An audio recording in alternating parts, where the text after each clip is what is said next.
Hello বন্ধুরা, দেখো আজকের কি রান্না করব।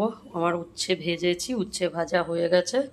তো তেলের মধ্যে কালো জিরে ফোড়ন দিয়ে দিলাম, দিয়ে আর দেখো সবজির ডাঁটা, ঝিঙে, বেগুন, আলু সবই একটু একটু করেছিল, এতদিন ছিলাম না তাই সব কেটে নিয়ে একটু তরকারি করব পোস্ত দিয়ে।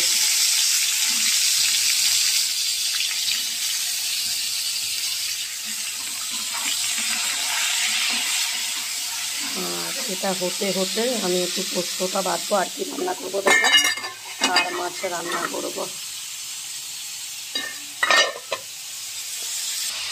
এখন নুন আর হলুদ দিয়ে দিয়েছি। আর এবারে আমি পোস্তটা বাটবো, আর পোস্তর সাথে কটা কাঁচা লঙ্কাও বাটবো।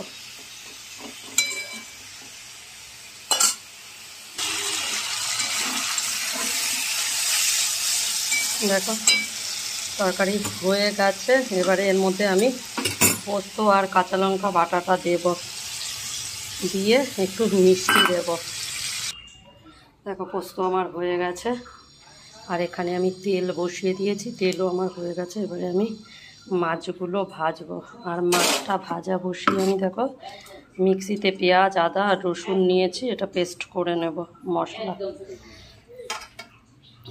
আর মাছ তো মনে হয় ফাটবে, যদিও চোকলাটা ছাড়ানো, তবুও আমি ঢেকে দেব, কেন এটা ফাটলেও ফাটতে পারে।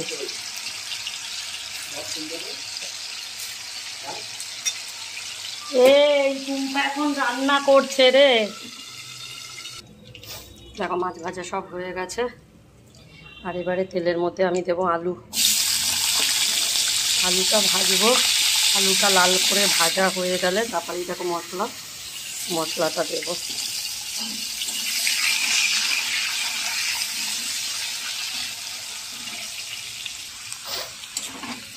দেখো আলু লাল লাল করে ভাজা হয়ে গেছে। এবারে আলুটা আমি তুলে নেব, নিয়ে প্রথমে তেলের মধ্যে আমি জিরে বাটা দেব।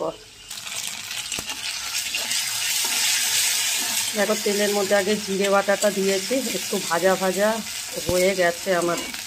এবারে আমি পেঁয়াজ, আদা, রসুন বাটাটা দিয়ে দেবো।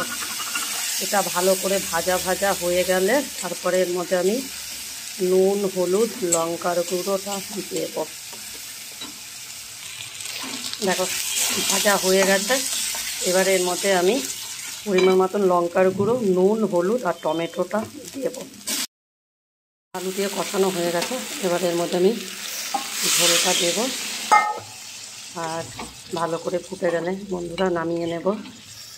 তো তোমাদের আজকের ভিডিওটা কেমন লাগলো একটু লাইক, কমেন্ট আর শেয়ার করো বন্ধুরা।